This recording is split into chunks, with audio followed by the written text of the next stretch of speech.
ইনো দিয়ে কেক। বিকেলে ভিডিওটা আপলোড করার পর থেকে অনেক আপুরা জানতে চেয়েছেন ইনো দিয়ে কেক পারফেক্ট হয়েছে কিনা, ফুল রেসিপি জানতে চেয়েছেন, তাই নিয়ে আসলাম ফুল রেসিপি। হ্যালো এভরিওয়ান, আসসালামু আলাইকুম। My cooking at my blog page থেকে আমি মিতু চলে আসলাম নতুন আরেকটি ব্লগ ভিডিও। প্রথমে 2টা ডিম ঠাস ঠাস করে ভেঙে দিলাম, এরপর এখানে 2 চামচ চিনি অ্যাড করে দিলাম, একটু স্বাদ বাড়ানোর জন্য সামান্য পরিমাণে লবণ অ্যাড করে দিলাম। এরপর আমার কাছে ইলেকট্রনিক কোনো হ্যান্ড বিটার নেই, তো কি হয়েছে আমি ডাল ঘুটনি দিয়ে ভালো করে গুটে গুটে নিলাম। এটা যত সুন্দর করে ঘুরতে পারবেন ততই আপনার কেকটা বেশি স্মুথলি হবে। আর হ্যাঁ, সয়াবিন তেল দিতে তো একদমই ভুলে গিয়েছিলাম, তাই এখানে তেলটাও দিয়ে দিলাম। আমি বেশি ইমোশনাল হয়ে পড়লে কিন্তু অনেক কাজে ভুলে যাই। পরিমাণ মতো এখানে আমি আটাগুলো দিয়ে দিচ্ছি, বলতে গেলে এখানে 3 চামচ আমার ময়দা লেগেছে। ময়দাগুলো ভালো করে চালিয়ে নিচ্ছি যেন একটু দলা বেঁধে না থাকে। হাট বাজার আছে সেগুলোতে বেকিং পাউডার খুঁজেছিল কিন্তু পাইনি, তার জন্য ইনো আনতে বলেছিলাম, আর ইনো 2টা নিয়ে এসেছে, একটা কিন্তু আমার ছেলে খেয়ে ফেলেছে। বেকিং পাউডার পাইনি তো কি হয়েছে, আজকে আমাকে কেক বানাতেই হবে কারণ ছেলে আমার খুবই বায়না ধরেছে। ভিডিওতে দেখতে পাচ্ছেন সে কিন্তু আসতেছে যাচ্ছে, কখন হচ্ছে আম্মু এখনো হয়নি। কি আর করার, ছেলে যেহেতু বায়না ধরেছে তার আবদার তো রাখতেই হবে। সে এই কেক খাবে বলে দুপুরের খাওয়াটা পর্যন্ত এখনো খায়নি, আর তার এই আবদার মেটাতে মেটাতে আমি এখনো পর্যন্ত গোসলে করতে পারিনি। আমার বেটারটা একদম সম্পূর্ণ হয়ে গিয়েছে। এবার একটা টিফিন বাটিতে সুন্দর করে কাগজ কেটে নিচে একটু সয়াবিন তেল দিয়ে দিয়েছি, তারপরে কিন্তু কাগজটা বিছিয়ে দিয়েছি।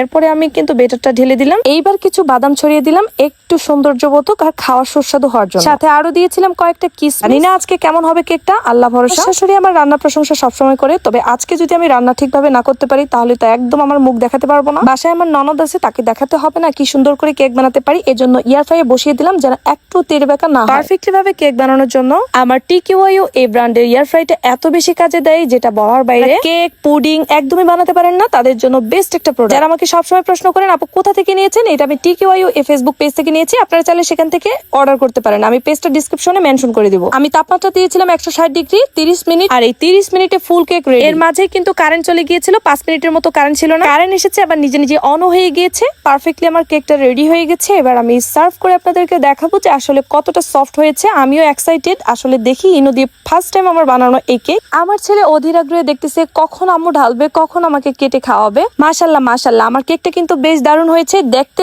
অসাধারণ, খেতে জানি না কিরকম হবে। দেখেন উপর নিচ কিন্তু একদম সুন্দরভাবে কুক হয়ে গিয়েছে, উপরে সুন্দর একটা কালার এসেছে, দেখেই মনে হচ্ছে কতটা ইয়ামি হবে। সুন্দর করে কেটে নিচ্ছিলাম। আসলে বাসায় যখন সুন্দর সুন্দর রান্না করে দেখাতে পারি তখন নিজেকে অনেক বড় সেলিব্রিটি মনে হয়। কেন বললাম এই কথাটা জানেন, বাড়ির বউরা যখন ঘরে সুন্দর সুন্দর রান্না করে সবাইকে সার্ভ করে খাওয়ায় তখন কিন্তু তাদের প্রশংসাই হয় অন্যরকম। তবে কিছু কিছু পরিবার আছে যাদের ঘরের বৌমা অনেক শখ করে অনেক কিছু রান্না করে তারপর তাদের প্রশংসা পাওয়া যায় না। আমি কাটা শেষ না করতে করতে আমার ছেলেকে দিতে হয়েছে, কারণ সে কিন্তু অনেক আগ্রহ নিয়ে বসেছিল। তার জন্য ভাবলাম বাবা তুমি একটু। এইদিকে সে খুব এক্সাইটেড হওয়ার কারণে সে তার ফুপিকে দেওয়ার জন্য বারবার আমাকে বলতেছে যে আমার ফুপিকে দাও। আমি বলতেছি দাঁড়া বাবা, ভালো করে কেটে নিই, তারপরে তোমার ফুপিকে তোমার দাদিকে সবাইকে সার্ভ করে দিই। আমার কেক কাটা ফাইনালি ডান হয়ে গেছে। কেমন হয়েছে আমার কেকটা অবশ্যই সবাই কমেন্ট করে জানাবেন। যদি ভালো লেগে থাকে অবশ্যই একটা লাইক কমেন্ট শেয়ার করে দিবেন। এখন আমরা খাবো। টাটা, আল্লাহ হাফেজ।